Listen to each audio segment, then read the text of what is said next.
Anda kembali di berita utama bersama saya Asri Gunawan. Bak disambar petir, para guru honorer syok bukan kepalang.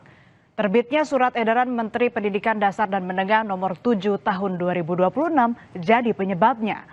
Pengabdian guru non-ASN atau honorer di sekolah negeri resmi dibatasi hingga 31 Desember 2026.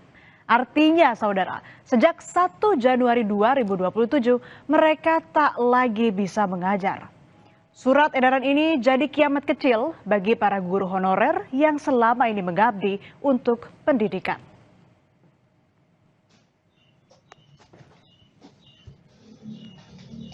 Di tengah pengabdiannya, para guru honorer masih berkutat dengan upah rendah dan nasib yang tidak pasti. Kondisi ekonomi yang jauh dari kata cukup mengiringi langkah mereka. Di Lebak, Banten, Ali Ruyani, guru honorer di SDN 1 Jayasari, Kecamatan Cimarga, Lebak, harus berjuang menuju tempat mengajar.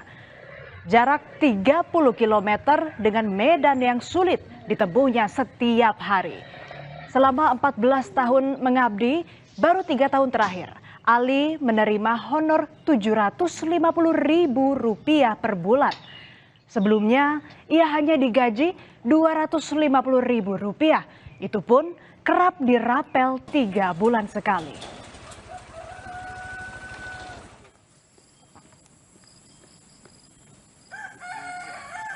Untuk memenuhi biaya hidup istri dan 4 anak, Ali harus kerja serabutan, mulai menjadi ojek pengantar makanan hingga mencari dan jual rumput Rp10.000 per karung demi menyambung hidup.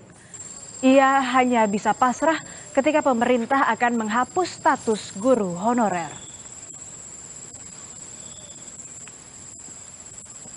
Di P3K ataupun PNS gitu ya. Nah, seperti itu besar harapan. Ketika mungkin tidak ada tidak terekrut ataupun tidak lulus, itu mungkin sudah jadi bagian nasib pribadi saya.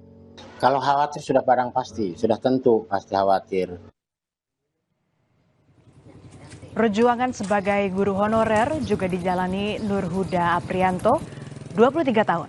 Ia menjalani peran sebagai guru seni di SDN 1 Bojong Banyumas, Jawa Tengah. Honor yang diterimanya hanya Rp600.000 per bulan.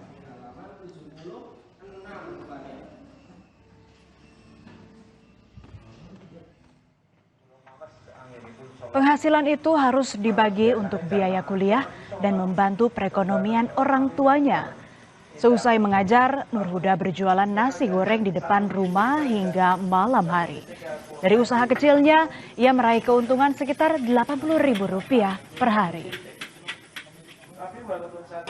Mungkin ketika kebutuhan mendesak yang membutuhkan uang lumayan banyak, terus kebutuhan sehari-hari juga naik, dan gaji saya tidak mencukupi untuk memenuhi kebutuhan tersebut, sehingga saya harus memutar otak bagaimana caranya tetap bisa bertahan.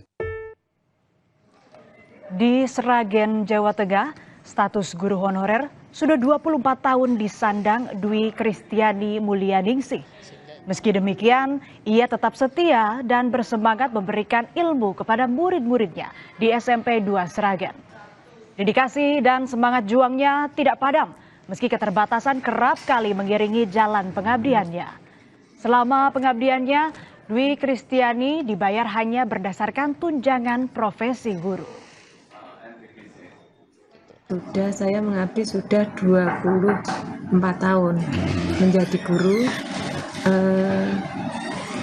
Saya punya harapan utama sekarang sebagai guru honorer, berharap besar kepada pemerintah untuk segera menetapkan menjadi ASN. Efisiensi yang dicanangkan pemerintah pusat turut pula memunculkan kekhawatiran terhadap keberlanjutan layanan publik di sektor pendidikan. Sejumlah Pemda kesulitan membayar gaji guru honorer. Adanya pemangkasan dana transfer dari pusat ke daerah memicu krisis anggaran di daerah dan berdampak langsung pada nasib guru honorer. Besaran anggaran pendidikan di APBN juga tak kalah jadi sorotan, saudara. anggaran pendidikan sebesar 758 triliun atau 20% dari total belanja negara turut pula mencantumkan program makan bergizi gratis. Anggaran yang dialokasikan sebesar 223,6 triliun rupiah, setara dengan 29,5% dari total anggaran pendidikan. Penolakan alokasi anggaran itu kemudian kencang dipersoalkan. Reza Sudrajat, seorang guru honorer, mengajukan permohonan uji material kebijakan soal anggaran tersebut ke Mahkamah Konstitusi. Reza menegaskan ia tidak anti kepada pemberian gizi atau nutrisi bagi masyarakat. Yang disoroti adalah ketika MBG masuk ke dalam pos yang bukan seharusnya, yaitu pos pendidikan. Menurutnya, pencampuran program MBG ke dalam anggaran pendidikan berpotensi mengaburkan makna konstitusional alokasi minimal 20% anggaran pendidikan sebagaimana diatur dalam pasal 31 ayat 4 Undang-Undang Dasar 1945. Namun, tudingan tergerusnya anggaran pendidikan oleh program makan bergizi gratis ini dibantah pemerintah melalui Seskap Teddy Indra Wijaya. Makan bergizi ini bertujuan untuk meningkatkan kualitas sumber daya manusia, dalam hal ini siswa dari PAUD, TK, SD, SMP, SMA, dan setingkatnya untuk memperoleh pendidikan di sekolah. Oke. Kemudian anggaran pendidikan ini sudah disepakati bersama oleh DPR, pemerintah, termasuk Badan Anggaran DPR tahun lalu pada September kalau tidak salah untuk digunakan di 2026, termasuk isi dan peruntukan dari anggaran pendidikan ini.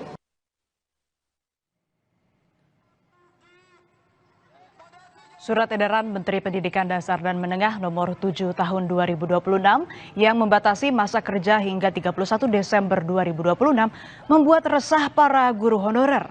Mereka hanya bisa pasrah sekaligus cemas dengan kebijakan pemerintah. Keresahan itu disuarakan melalui aksi unjuk rasa.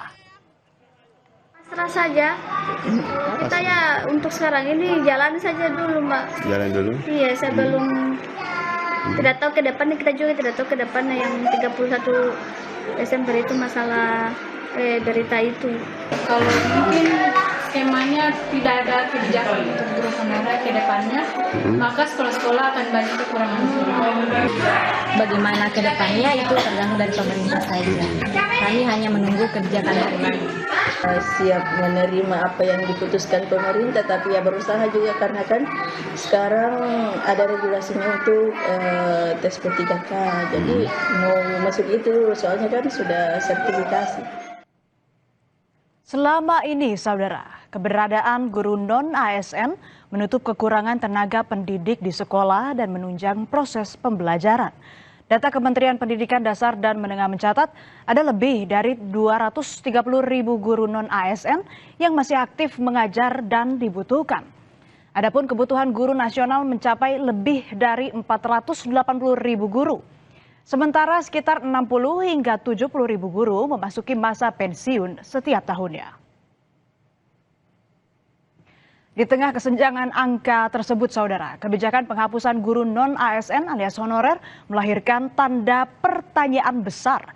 Namun pemerintah menjamin ketersediaan guru.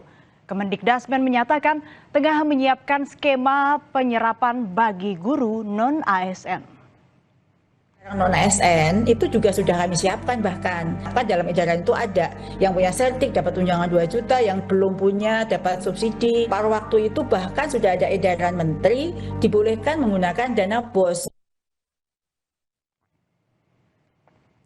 1 Januari 2027 nanti status guru honorer akan dihapus. Dan ini bukan hanya soal aturan, tapi juga tentang hilangnya harapan para pengabdi pendidikan yang bertahun-tahun berjuang dengan segala keterbatasan. Ini artinya pemerintah harus menghadirkan solusi, tidak hanya sekadar janji. Karena bagaimanapun nasib para guru honorer dan para peserta didik yang jadi pertaruhan. Tetaplah bersama kami di Berita Utama. Usai jeda ada informasi rapat dengar pendapat yang seharusnya menjadi forum resmi untuk membahas nasib rakyat tercoreng oleh ulah seorang anggota Komisi DPRD Jember, Jawa Timur. Ia kepergok merokok dan main game saat rapat.